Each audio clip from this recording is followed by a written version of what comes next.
Chapter 8. Big Mac was a small man, only slightly taller than Theo, and when he entered Miss Gladwell's office, he glared at the suspect as if he wanted to shoot him. Theo stood his ground behind the principal's chair and watched as the detectives offered Big Mac a pair of surgical gloves. "Why don't you two wait outside?" Hamilton said, and Theo and Miss Gladwell stepped outside into the reception area. When the door was shut, she said quietly, "I don't know why they have to be so rude." "They're just doing their job," Theo said. "Do you want to call your parents again?" "Maybe later. They're not in the office and they're busy." The bell rang loudly and Theo looked for a place to hide. Students would be changing classes, and it was not unusual for several of them to rush into the front office for urgent business. Someone might see him sitting there, looking guilty, detained for some reason. He found a magazine, hid his face behind it, and cowered near the water cooler as the noise from the halls rose through the school. Inside Miss Gladwell's office, Big Mac removed a small plate on the back of each tablet and checked the registration numbers. Using gloves to avoid smudging any possible fingerprints, he compared the number to his inventory list. "Yep, these came from my store," he said. "Looks like you got your man." "We'll see," Hamilton said. "What do you mean by that? You found these at that kid's locker, right? Looks to me like you got him nailed, caught red-handed. I want to press charges right now. Let's put the squeeze on him so we can find all the other stuff he stole. We'll handle the investigation, Mac. I think I saw that kid in my store last week." Foreman looked at Hamilton. "Are you sure about this, Mac?" "I can't prove it, you know. A lot of kids come and go, but that one looks familiar. He told us he's never been in your store." "What do you expect from him to say? We know he's a thief, don't we? If he'll break in and steal, then I'm sure he'll lie too. I want that kid busted, okay? I lose a ton of money over every year to shoplifters and thieves, and I prosecute everyone I catch." "Got it, Mac. We'll wrap up the investigation and stop by the store when we're finished. Thanks for your cooperation." "No problem. Just find the rest of my stuff, okay?" "We'll do that." Big Mac slammed the door to Miss Gladwell's office, and as he stomped past Miss Gloria's desk, he saw Theo hiding near the water cooler. "Hey, you, kid, where's the rest of the stuff you stole from my store?" he demanded. At that moment, there was a sixth-grade teacher chatting quietly with Miss Gladwell not far away, and there was a seventh-grade student with the fever lying on a small sofa. Everyone looked at Big Mac, then at Theo, who could not speak for a second or two. "I want my stuff, okay?" Big Mac said even louder and took a step toward Theo. "I don't have it," Theo managed to say. "If you don't mind," Miss Gladwell said to Big Mac. The door opened and Detective Worman stepped out. He pointed a finger at Big Mac and said, "That's enough. We'll handle things here. You can go now." Big Mac left without another word. The bell was ringing to start third period. The sixth-grade teacher was staring at Theo as if he were a murderer. Mark, somebody, the student with a fever, was sitting up, staring at Theo. Miss Gloria's eyebrows were arched, and her forehead was creased to thick wrinkles. A very guilty look. Theo wanted to shout that he was not a thief and had not stolen anything belonging to Big Mac. In fact, he had never stolen anything in his life, but for a few long seconds he just stood there in disbelief. He had never before been accused of a crime. Detective Worman said, "Could you please come in?" Theo followed Miss Gladwell back into her office, where she sat in her large swivel chair behind her desk. Theo stood beside her, the two of them versus the two detectives. Foreman said, "These were identified by the owner. Registration numbers match up all nice and neat.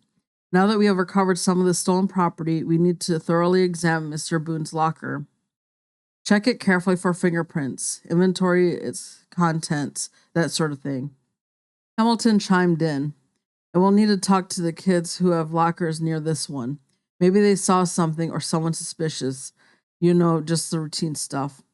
The sooner we can do this, the better. Kids have short memories, you know." Miss Gladwell knew that the 13-year-olds have far better memories than adults, but she would not argue. She said, "Okay, but I'm certain you can wait until after 3:30 this afternoon when classes are over. Why disrupt school during the day?" Theo was horrified at the idea of the two detectives lining up his friends for questioning. Word would soon spread that Theo was under suspicion, that the cops were hot on his trail. Theo needed help. Mrs. Gladwell was doing her best to protect him, but Theo needed more firepower. The door burst open and Ike stormed in. "What's going on here?" he demanded. "Theo, are you okay?" "Not really," Theo said. Vorman stood and said, "I'm Detective Vorman, Strattonburg PD, and this is my partner, Detective Hamilton. Who, may I ask, are you?" The introductions were stiff. None of the three men made any effort to shake hands. "Ike Boone, formerly of Boone and Boone attorneys, and Theo is my nephew." "And I'm Miss Gladwell, the principal. Welcome to my office." Ike nodded slightly and said, "A pleasure. I think we've met before. Now what's going on?" "Are you a lawyer?" Vorman asked. Ike replied, "Former lawyer. Right now I'm Theo's uncle. Advisor, consultant, guardian, and anything else I need to be. If you want lawyers, just give me an hour or so and I'll have them lined up." Ike was wearing his usual attire, faded jeans, sandals with no socks, an ancient red striped beard t-shirt, under a ragged brown plaid short sports coat, and his long gray hair was pulled back into a tight ponytail. He was slightly agitated and looking for a fight, and Theo realized that at that moment that he could have no better protector. Detective Hamilton read the situation perfectly and took over. In a calm voice, he said, "Fine, Mr. Boone.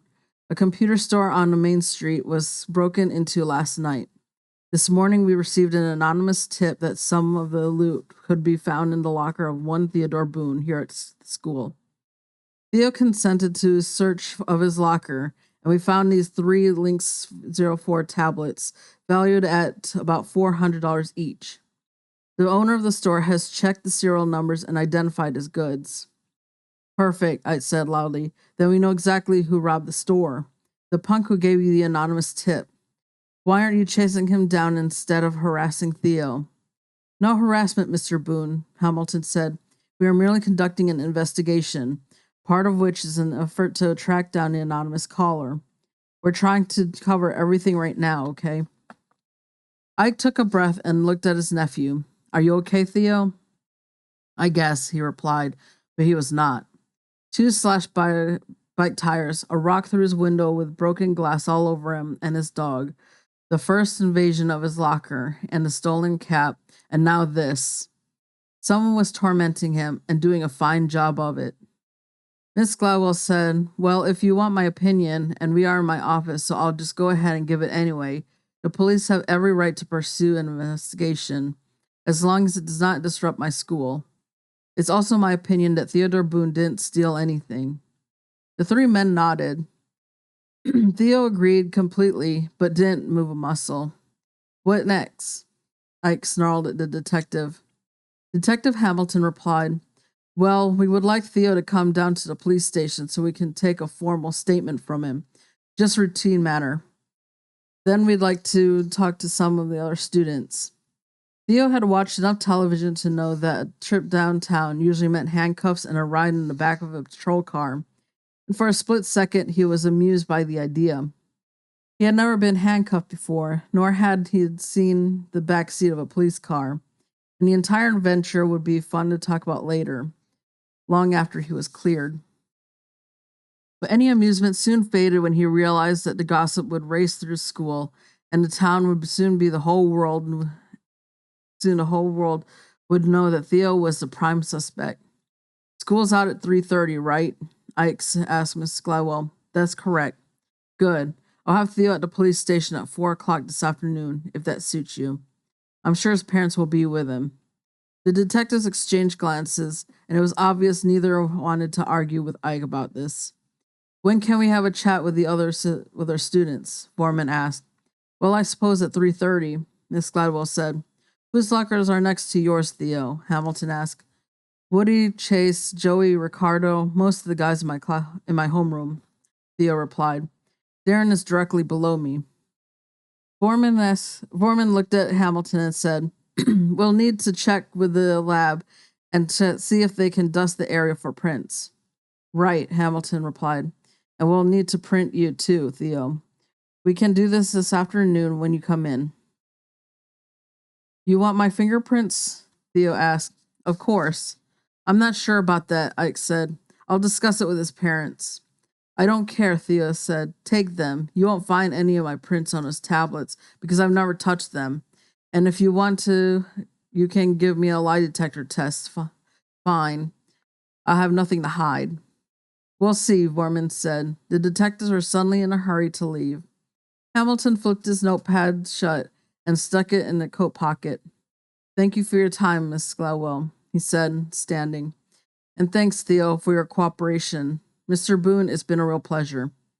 After they left, Theo sat down in the chair that Hamilton had used. There's something else we need to talk about, he said, and Ike fell into the other chair. As Miss Gladwell listened intently, Theo described his two slashed tires, one of which happened on school property. When Theo recounted the story of the rock crashing into his office the day before, Ike said, Someone's after you. No kidding, Theo said. And that's the end of chapter 8.